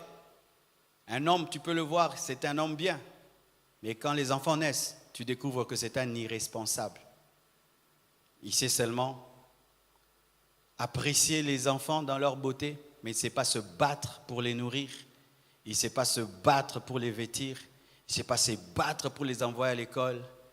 Et la mère ou le père, l'un de vous, lui maintenant, il se donne à se battre pour éduquer les enfants. Et du coup, ça fait un renversement de pouvoir. Si c'est la femme qui est responsable face aux besoins des enfants, ainsi elle commence à se comporter comme l'homme dans la maison. Pourquoi? C'est elle qui nourrit les enfants. C'est elle qui paye leur loyer. C'est elle qui paye leurs vêtements. Et ainsi, elle a du mal à se soumettre. Mais tant qu'il n'y a pas les enfants, l'irresponsabilité ne se révèle pas. Mais quand ils viennent, du coup, ça change. C'est pourquoi, célibataires, c'est bien que vous soyez venus. Ça va vous enlever cette fausse image du mariage que vous avez. Rêve et rêve et rêve. Non, c'est ça la vraie vie. Quand vous voulez vous marier ici, même si vous portez des robes blanches, la vraie vie, c'est celle-là. C'est pourquoi lorsque tu veux épouser un homme, tu ne dois pas que regarder si sa veste lui va bien. Son sens de responsabilité. Son sens de responsabilité. Les hommes responsables souvent réalisent leurs paroles. S'il te dit mardi, c'est mardi. Telle heure, c'est telle heure. Si tu as promis quelque chose, il va le faire. Déjà, dans des toutes petites choses, les responsables se manifestent. Les irresponsables ont toujours des excuses. Toujours des excuses. Il fixe un rendez-vous. Il dit, je viendrai voir tes parents. Et il ne vient pas, ça lui dit rien. C'est un irresponsable. Un irresponsable. Il dit qu'il viendra à 16h. Il faut attendre tes parents. Et il débarque à 20h avec un sourire. Un irresponsable.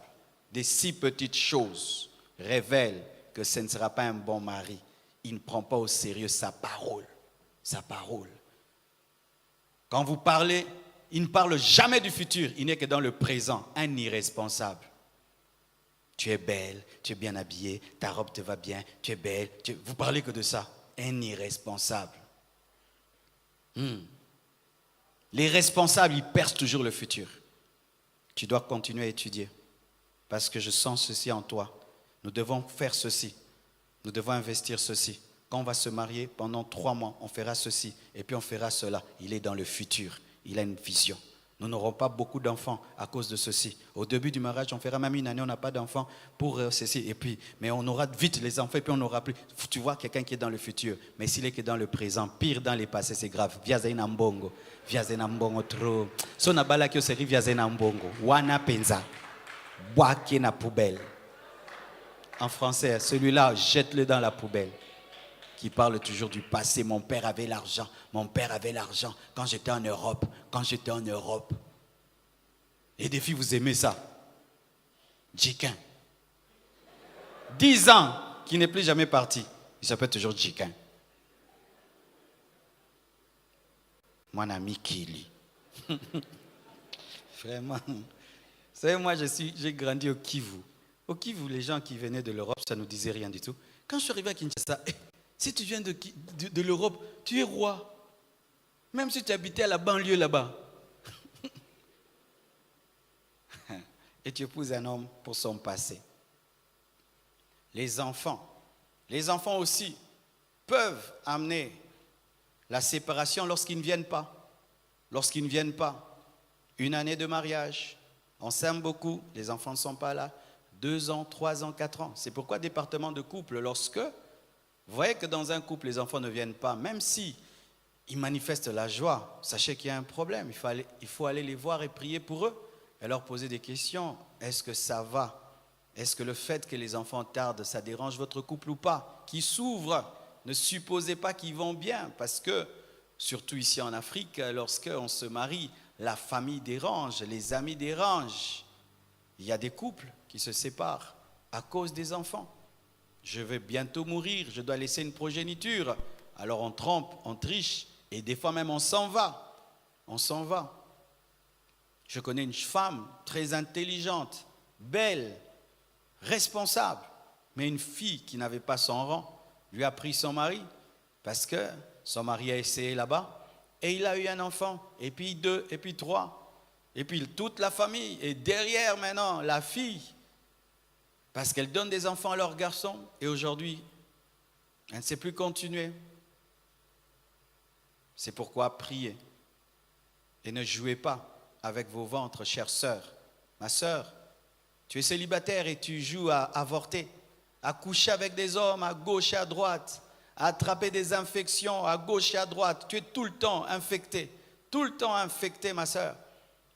Vivant dans l'impudicité avec des infections, tout le temps des antibiotiques, anti-ceci, anti-cela, anti-ceci, anti-cela, anti-ceci, tout le temps. Tu es en train de détruire ton mariage. Et une femme féconde risquera de te voler ton mari. Des hommes, vous vivez dans le désordre, couchant avec n'importe quelle femme, attrapant des maladies sexuellement transmissibles, et puis tu vas dans le couple incapable de féconder ton épouse. Des vrais problèmes, des réels problèmes aujourd'hui. Des jeunes filles à qui on enlève les trompes, des matrices. 20 ans, on t'a enlevé déjà la matrice. Et certains ne disent même pas la vérité dans les fiançailles. Et entrent comme ça, disant le pasteur a l'onction, il va prier. J'aurai le miracle. Est-ce que tu as demandé ça à ton fiancé? Un enfant miracle. Lui pense que tout va chez toi, alors que toi tu sais que tu n'en as plus. Et vous attendez un miracle. Et comme il y a le mensonge derrière, le miracle n'arrive pas. Quand les enfants ne viennent pas. Mais voici une chose qui peut vous protéger. C'est la vraie notion du mariage. Pour ma part, je crois qu'on ne se marie pas pour les enfants. Sincèrement, on peut dire non, toi tu as des enfants, tu peux parler comme tu veux. Mais sincèrement, 6 mois après des années, Dieu ne donnait pas les enfants, j'allais adopter les enfants. J'allais les adopter. Sans problème. Les gens disent peut-être aux hommes délai. Non, j'allais adopter des enfants parce que je connais des gens. Ils ont vraiment des vrais enfants. Leurs vrais enfants les font du mal. Ingrats. Les ont oubliés totalement. Et les enfants qu'ils ont élevés, les enfants des autres sont reconnaissants et les bénissent.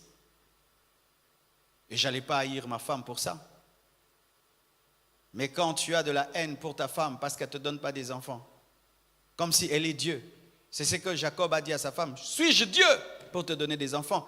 Car Rachel venait auprès de Jacob pour lui dire, donne-moi des enfants. Il a répondu à sa femme, suis-je Dieu pour te donner des enfants? Et si c'était dans le sens contraire, que c'était toi, papa, qui n'avais pas, qui était malade? Parce que nous mettons tout ça sur les femmes. Si ta femme te quittait parce que tu es stérile, est-ce que tu vas l'accepter?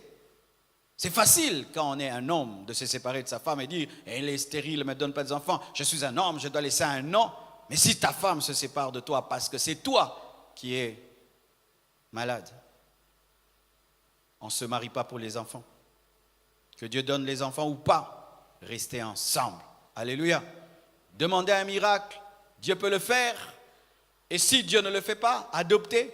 Et si vous ne pouvez pas adopter, vivez ensemble. Aimez des autres enfants, soutenez les enfants des autres, payez leurs études, prenez soin des autres. Dieu vous bénira. Dieu ne nous bénit pas seulement parce qu'on a pris soin de ses propres enfants. Non. Dieu ne prend pas soin de nous, ne nous bénit pas seulement parce que nous avons élevé nos propres enfants. Le fait même de vous enseigner, de vous bénir comme ça, Dieu me bénit. Nous devons être chrétiens partout. Beaucoup de couples dans le domaine de la stérilité sont des païens, Alors même qu'il y a des Européens que je connais qui sont des païens, la femme n'a pas d'enfant, ils sont heureux ensemble. Ils sont heureux, vraiment heureux. Mais c'est un païen. Il ne dérange pas sa femme pour ça. Mais c'est un païen, il ne connaît pas Dieu.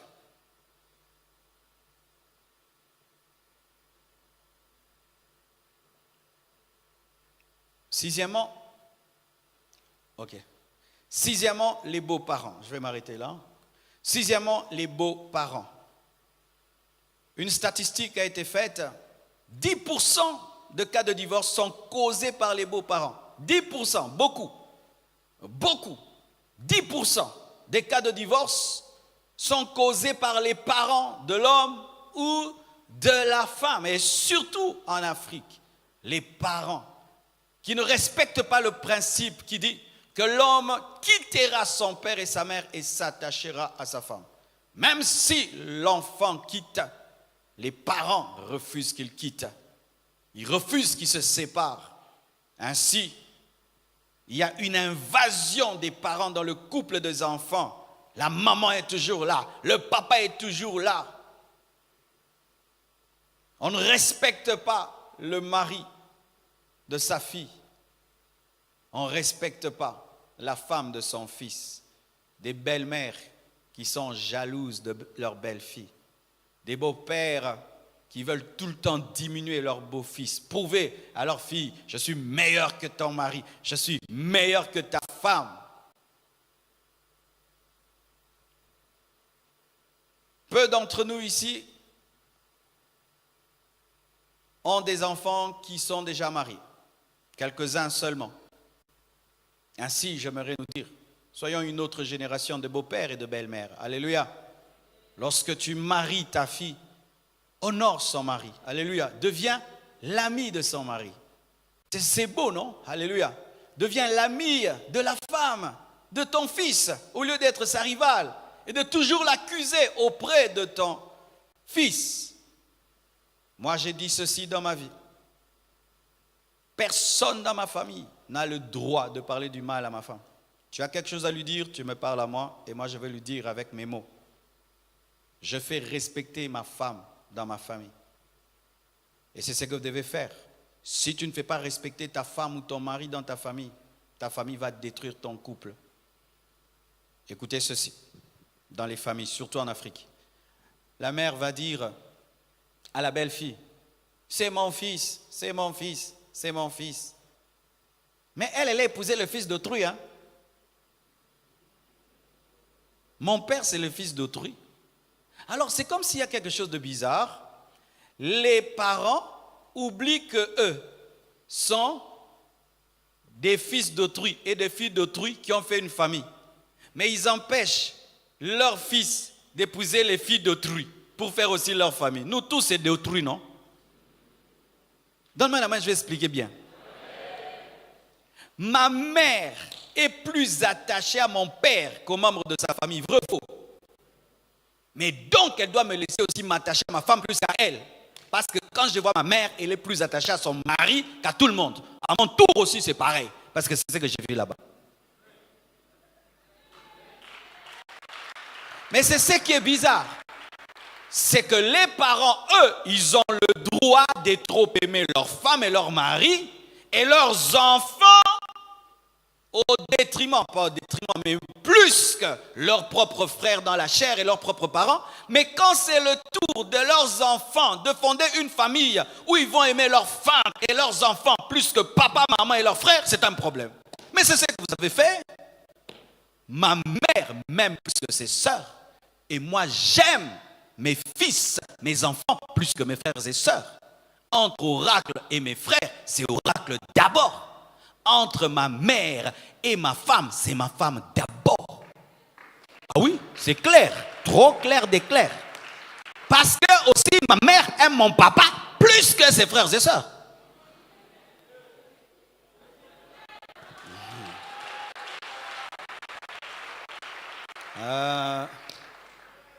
Vous qui détruisez vos couples pour vos familles, vos familles élargies, on a dit vraiment élargies. Tu es en train de détruire ton couple pour ton frère. Ton frère aussi a un couple, non? Il va détruire son couple pour ton couple. Tu es en train de détruire ton couple pour tes sœurs. Tes sœurs vont détruire leur couple pour ton couple. Tu es en train de détruire ton couple pour le couple de ton père, alors que le couple de ton père a déjà vieilli. Tu détruis un nouveau couple pour un vieux couple, vraiment.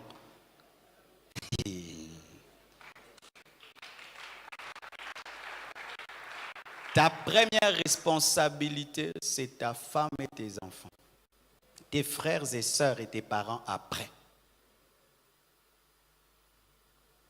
L'homme quittera son père et sa mère et s'attachera à sa femme, il deviendra une seule chair. L'homme ne devient pas une seule chair avec sa maman, même s'il vient de sa maman, mais il devient une seule chair avec sa femme, qui est une étrangère.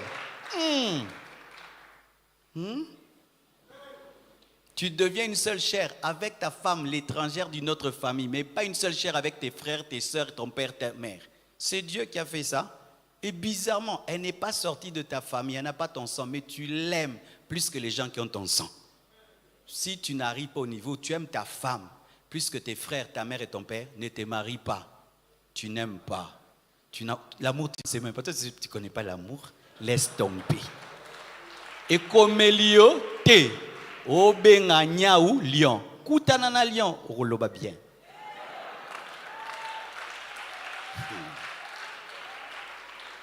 Une femme qui ne bouleverse pas ton cœur, tu ne dureras pas avec elle.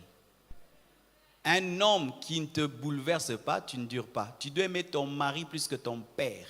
Tu dois aimer ton mari plus que tes frères et sœurs. Si tu n'as pas atteint ce niveau-là, votre couple, on va le déchirer comme on veut. Mais quand tu aimes ta femme plus que ton père, ta mère, tes frères et sœurs, même quand ils viennent conseiller, ils savent que si m'batté. Ils ne peuvent même pas vous dire, séparez-vous. Ils vont oser? Ils ne vont pas oser. Toi, on ose te faire asseoir et on te dit, sépare-toi de ta femme. C'est parce qu'on sait que tu peux écouter de telles choses. On sait que tu n'aimes pas beaucoup ta femme. L'un des signes, quand tu aimes beaucoup ta femme, des fois, on parlera du mal d'elle. Ce sont des bons signes. On critiquera ton amour, on l'appellera faiblesse. Comme l'amour de Jésus-Christ envers l'Église. Il est mort pour nous. Même les anges ont été donnés. Tu meurs pour qui? Des mottes de terre. Oui, je meurs. Mes frères et sœurs, celui qui ne comprend pas ça est en train de détruire le futur de tes enfants. Car si tu ne fais pas respecter ta femme auprès de ta famille, tu es en train de détruire tes enfants. Et je vois même ici en Afrique, vraiment des choses terribles qui arrivent. Hein? Tu achètes des biens, tu mets au nom de ton père, de ta mère. Tu achètes des biens, tu mets au nom de tes frères et sœurs. Tu élèves ta famille plus que ta femme et tu meurs. Ta famille prend tous tes biens et ne donne rien à tes enfants et des miettes à tes enfants. Et eux qui n'ont pas souffert avec toi, travaillent avec toi. Parce que seulement ils portent le nom que tu portes et le sang que tu as. Et puis ils bouffent ça. Jamais. Tout ce que je fais est au nom de mes enfants et au nom de ma femme. Tout. Tout. Je sens l'esprit africain ici qui me résiste. Je sens des combats spirituels. Noka mulima bayaka ezubundisanga noka ba milimu. Je sentis. C'est comme si vous n'êtes pas d'accord. Qui est d'accord? Nous sommes la nouvelle génération des Africains. Renouvelés par la parole, avec une intelligence renouvelée, où nous comprenons les choses, mes frères, car tu ne vas pas te battre toutes ces années et laisser des miettes à tes enfants au nom de la famille élargie. Non, frère. Non, jamais de jamais.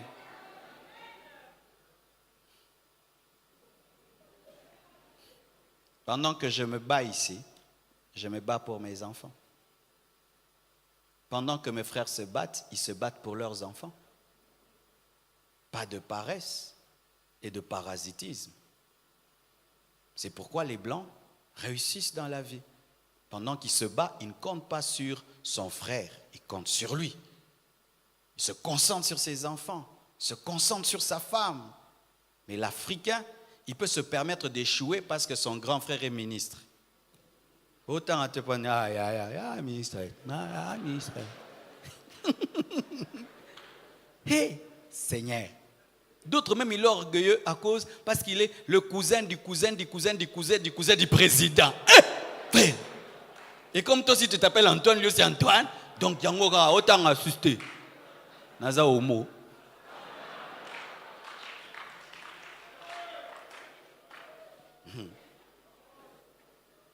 Amen.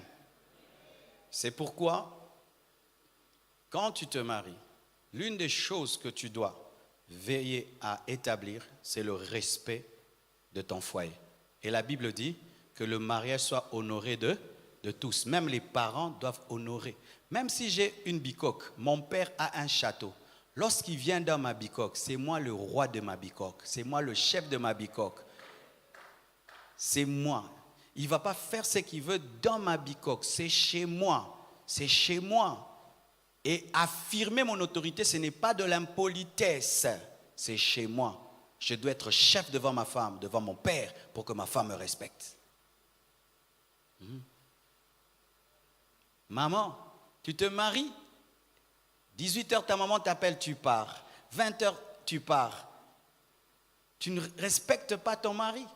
Il faut dire à ta maman, maman, je me suis marié. Elle vient même préparer chez toi. Des femmes mariées qui font que cause avec leur maman, au téléphone, physiquement. Maman, maman, maman, tu es bébé. Il ne fallait pas te marier si tu avais encore besoin de maman. Elle se marie le premier jour, elle pleure. Pourquoi? J'arrive pas à dormir. Maman me manque. Vraiment. Pichuna.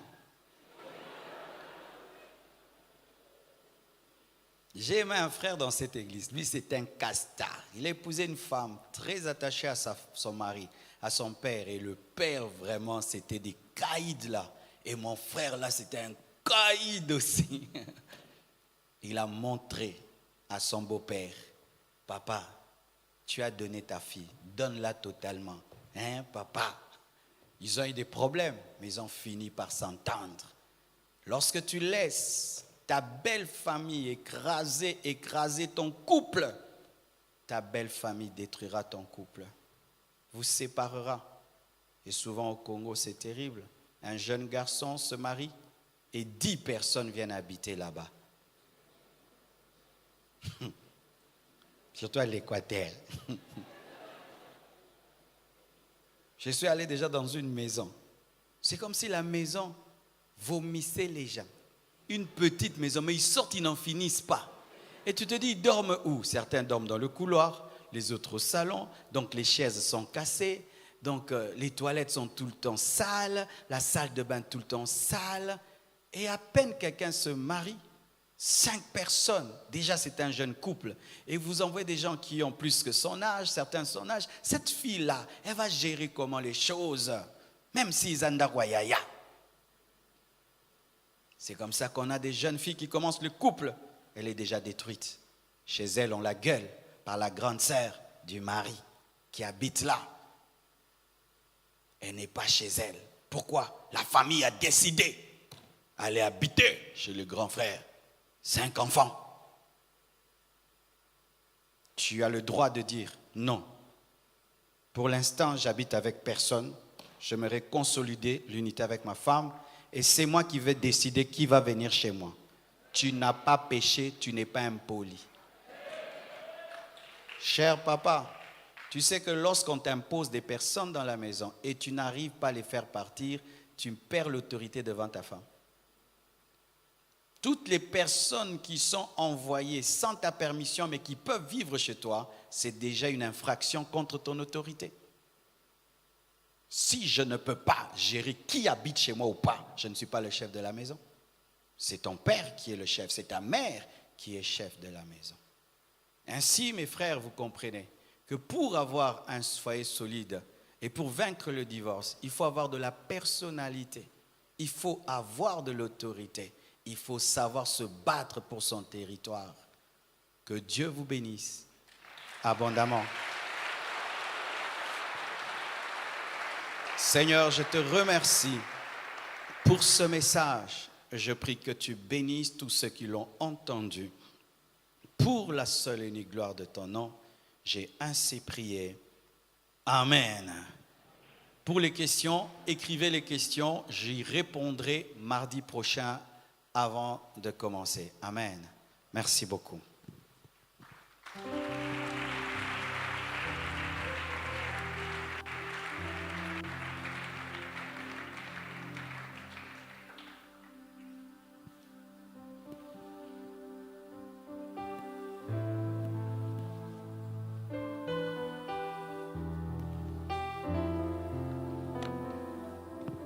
Pouvons encore acclamer le Seigneur très fort.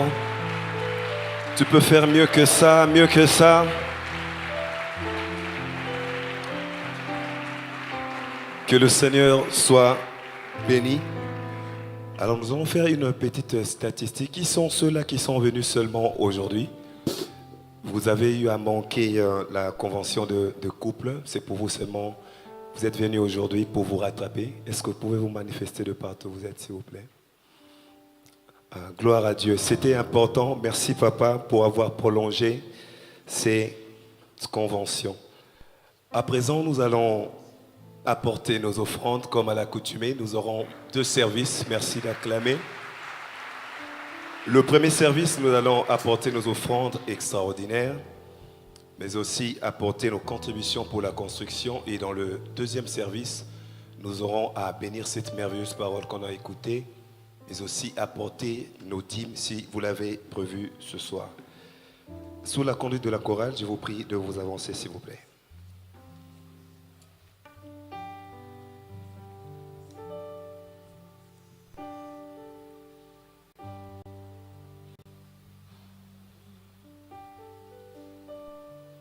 Comment expliquer? Oh, et comment le dire? Un amour si grand, si puissant, rien ne peut le contenir.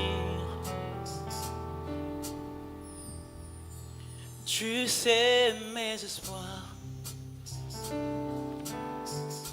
Seigneur, tu sais me craindre. Et mes mots sont bien trop petits pour dire tout l'amour que j'ai pour toi. Alors entends mon cœur, mon esprit qui te loue.